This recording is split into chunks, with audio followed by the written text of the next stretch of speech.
नमस्कार साथियों, मैं असगर खान स्वागत करता हूं आप सभी का असगर एकेडमी यूट्यूब चैनल में। प्यारे साथियों, आज है 2 जुलाई 2026 और 2 जुलाई 2026 की मोस्ट इम्पोर्टेंट करंट अफेयर हम देखने वाले हैं जो आपकी सभी प्रतियोगी परीक्षाओं के लिए बहुत ही महत्वपूर्ण है।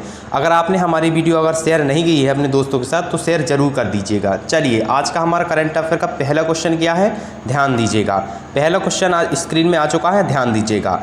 हाल ही में CTUAP का पहला दीक्षांत समारोह किस राज्य में आयोजित किया गया है? तो हाल ही में CTUAP का पहला दीक्षांत समारोह किस राज्य में आयोजित किया गया है? तो किस राज्य में आयोजित किया गया है प्यारे साथियों? तो आंध्र प्रदेश में। किस राज्य में? आंध्र प्रदेश में, यानी कि ऑप्शन बी आपका इज द राइट आंसर। ठीक है, याद रखें, आंध्र प्रदेश में CTUAP का पहला दीक्षांत समारोह आयोजित किया गया है। ठीक है,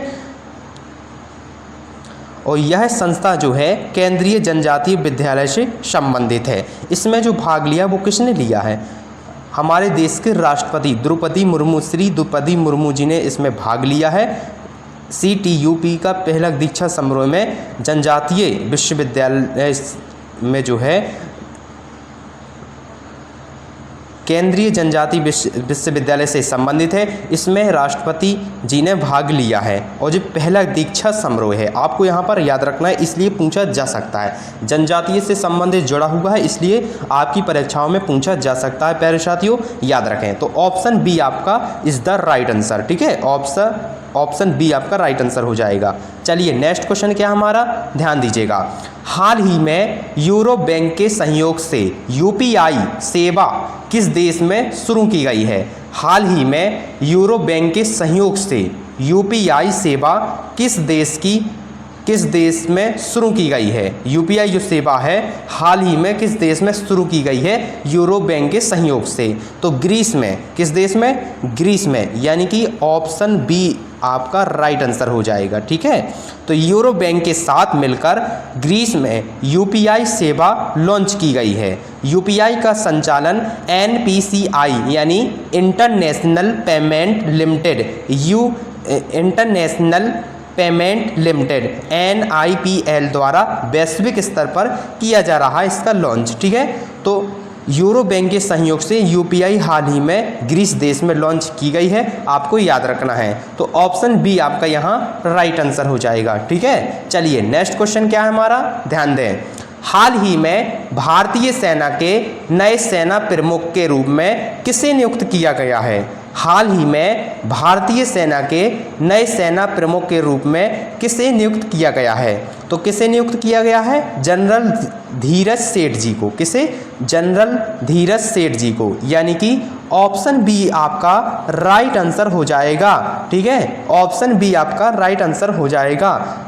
जनरल धीरज सेठ को भारतीय सेना का नया सेना प्रमुख, chief of the army staff नियुक्त किया गया है। उन्होंने 30 जून 2026 से सेना प्रमुख का पदभार ग्रहण किया है, यानी कि जो सेना प्रमुख पहले थे दीपेंद्र नाम से कुछ थे, उनका सेवानिवृत्त हो गए हैं। उनकी जगह किससे नियुक्त किया गया है? तो जनरल धीरज सेठ जी को नियुक्त किया गया है। ठीक है, आपको इतना याद रखना है प्यारे साथियों, ऑप्शन बी आपका यहाँ राइट आंसर हो जाएगा। चलिए नेक्स्ट क्वेश्चन।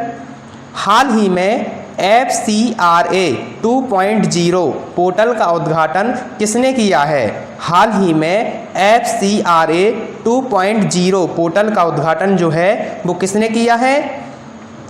तो अमित शाह जी ने किया है। हमारे गृह मंत्री हैं और सहकारिता मंत्री जी हैं। कौन है? अमित शाह जी हैं, यानी कि आपका यहाँ ऑप्शन बी आपका राइट आंसर हो जाएगा। ठीक है, तो हाल ही में FCR 2.0 पोर्टल का जो उद्घाटन किया है वो किसने किया है? अमित शाह जी ने किया है। ठीक है, याद रखें।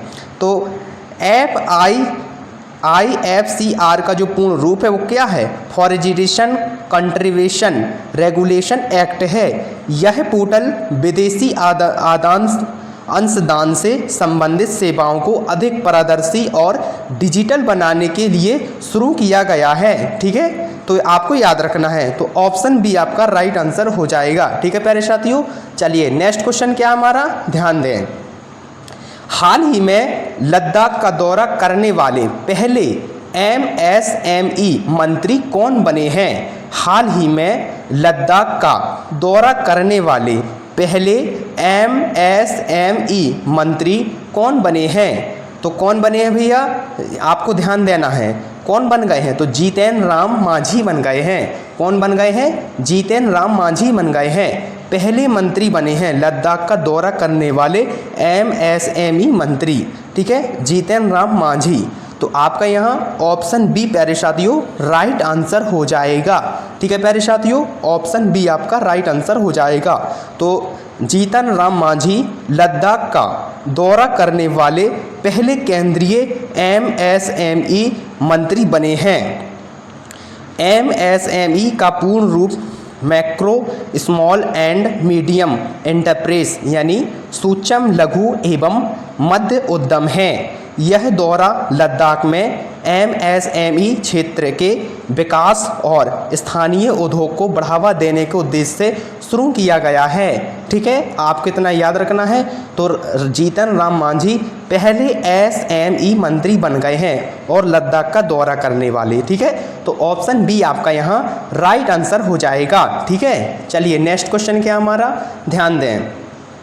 हाल ही में सरकार ने किस वर्ष के खादी अधिनियम को संशोधन को मंजूरी दी है? हाल ही में सरकार ने किस वर्ष के खादी अधिनियम में संशोधन को मंजूरी दी है?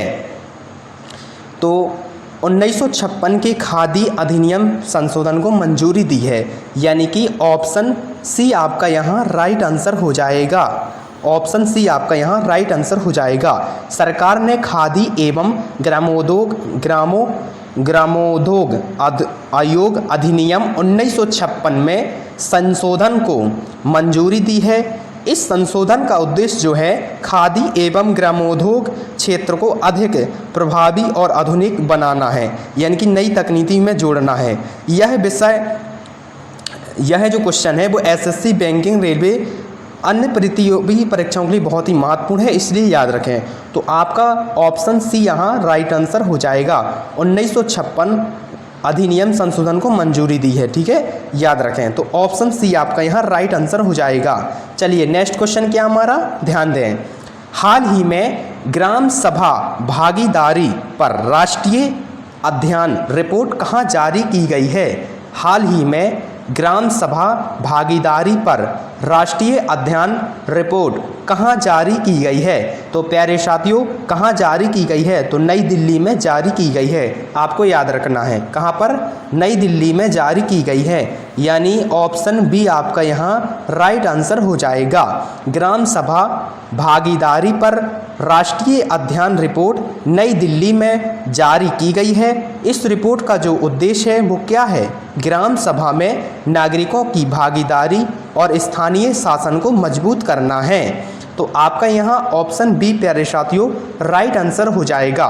ठीक है, चलिए नेक्स्ट क्वेश्चन क्या हमारा, ध्यान दें। हाल ही में 29वें राष्ट्रीय ई गवर्नेंस सम्मेलन 2026 का आयोजन किस राज्य में हुआ है? हाल ही में 29वें राष्ट्रीय ई गवर्नेंस सम्मेलन 2026 का आयोजन किस राज्य में हुआ है?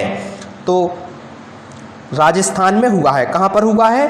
29वें राष्ट्रीय ई गवर्नेंस सम्मेलन 2026 का जो आयोजन है वो किस राज्य में हुआ है? तो राजस्थान में हुआ है, यानी कि ऑप्शन बी आपका यहाँ राइट आंसर हो जाएगा। ऑप्शन बी आपका राइट आंसर हो जाएगा। 29वां राष्ट्रीय ई गवर्नेंस सम्मेलन 2026 का आयोजन राजस्थान में किया गया है। इस सम्मेलन का जो उद्देश्य है वो क्या है? डिजिटल शासन, नवाचार और बेहतर सार्वजनिक सेवाओं को बढ़ावा देना। तो आपका यहाँ ऑप्शन बी प्यारे साथियों राइट आंसर हो जाएगा। ठीक है, चलिए नेक्स्ट क्वेश्चन। हाल ही में विद्युत सुरक्षा दिवस 2026 कब मनाया गया? हाल ही में विद्युत सुरक्षा दिवस 2026 कब मनाया गया? तो प्यारे साथियों 29 जून को मनाया गया, यानी कि आपका ऑप्शन सी आपका प्यारे साथियों राइट आंसर हो जाएगा। ठीक है, 29 जून तो विद्युत सुरक्षा दिवस 2026 कब मनाया गया? तो 29 जून को मनाया गया। ठीक है, इसका जो उद्देश्य है वो है बिजली से होने वाली दुर्घटना के प्रति जागरूक करना और बढ़ावा देना, सुरक्षित विद्युत उपयोग को प्रोत्साहित करना। ठीक है, तो ऑप्शन सी आपका यहाँ राइट आंसर हो जाएगा। चलिए नेक्स्ट क्वेश्चन क्या हमारा, ध्यान दीजिएगा। हाल ही में ग्रामीण महिला उद्यमियों के लिए कौन सा विशेष संग्रह शुरू किया गया है? हाल ही में ग्रामीण महिला उद्यमियों के लिए कौन सा विशेष संग्रह शुरू किया गया है? तो प्यारे साथियों, हाल ही में ग्रामीण महिला उद्यमियों के लिए विशेष जो संग्रह शुरू किया गया है उस संग्रह का नाम क्या है आपको पता है? सरस शक्ति संग्रह इसका विशेष नाम है, आपको याद रखना है। तो हाल ही में ग्रामीण महिला जो उद्यमी हैं उनके लिए कौन सा विशेष संग्रह शुरू किया गया है? तो सरस शक्ति संग्रह शुरू किया गया है, आपको यहाँ याद रखना है। ऑप्शन नंबर बी आपका यहाँ राइट आंसर हो जाएगा। ठीक है, याद रखें, सरस शक्ति संग्रह ग्रामीण महिला उद्यमी के उत्पादों को बढ़ावा देने के लिए लॉन्च किया गया है। इसका जो उद्देश्य है वो स्वयं सहायता समूह की महिलाओं को बेहतर बाजार उपलब्ध कराना है। ठीक है, तो जो सरस शक्ति नाम से जो संग्रह शुरू किया गया है वो महिला उद्यमियों के उत्पादों को बढ़ावा देने के लिए लॉन्च किया गया है। इसका जो उद्देश्य है वो स्वयं सहायता समूह की महिलाओं को बेहतर बाजार उपलब्ध कराना है, इसका उद्देश्य यही है। ठीक है, तो आपका यहाँ ऑप्शन बी प्यारे साथियों राइट आंसर हो जाएगा। ठीक है, याद रखें। चलिए साथियों, मैं हूँ असगत सर, आपका भरोसेमंद करंट अफेयर्स शिक्षक। मिलते हैं कल सुबह ठीक 7 बजे नए महत्वपूर्ण प्रश्नों के साथ। तब तक के लिए धन्यवाद। जय हिंद साथियों।